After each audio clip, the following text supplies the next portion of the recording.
పెళ్లి చూపుల హీరో గుర్తున్నాడు కదా, విజయ్ దేవరకొండ. ఇప్పుడు కొత్త లుక్తో అదరహో అనిపిస్తున్నాడు. సినిమా ఎంపికలో ఈయన్ని మించినోడు లేడు అనిపిస్తున్నాడు. ఇంతకీ ఏ సినిమా ఎంచుకున్నాడు, ఎలాంటి కథను ఎంచుకున్నాడు, ఎలా కనిపిస్తున్నాడు, అన్ని ప్రశ్నలకు సమాధానం చెప్తాను, ఫాలో అవ్వండి. పెళ్లి చూపులతో బ్లాక్ బాస్టర్ కొట్టిన విజయ్ దేవరకొండ కథల విషయంలో మాత్రం సేఫ్ రూట్నే ఎంచుకుంటున్నాడు. పెళ్లి చూపులు లాంటి సాఫ్ట్ సినిమాతో ఫ్యామిలీస్ కి దగ్గరైన హీరో ఇప్పుడు కొంచెం హట్కే అంటున్నాడు.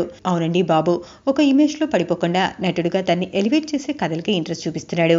ఆయన తాజా చిత్రం అర్జున్ రెడ్డి టీజర్ చూస్తే ఎవరైనా షాక్ తినాల్సిందే. పచ్చి బూతులు, సంజ్ఞలతో పాటు లిప్ లాక్లు, ఎరోటిక్ సీన్లు కూడా ఈ సినిమాలో ఉన్నాయట. యాంగర్ మేనేజ్మెంట్ లో సున్నాయిన యువకుడు ఎలాంటి పరిస్థితులు ఎదుర్కొన్నాడు అనేది ఈ సినిమా కథట. సందీప్ రెడ్డి డైరెక్షన్ వహిస్తున్న ఈ సినిమా టీజర్ కి సోషల్ మీడియాలో మస్తు రెస్పాన్స్ వస్తుంది. ఇలాంటి బోల్డ్ మూవీస్ చేసే ధైర్యం బాలీవుడ్ హీరోలకి తప్ప మన వాళ్ళకి లేదని అనుకునేవాళ్ళు. సక్సెస్ వచ్చినప్పటికీ దాన్ని నిలబెట్టుకోవటానికి సేఫ్ గా మాడకుండా ఇలా రిస్క్ తీసుకుంటున్నాడేంటి అని అందరూ ఆశ్చర్యపోతున్నా విజయ్ మాత్రం కొత్త రూట్లో దూసుకుపోతున్నాడు.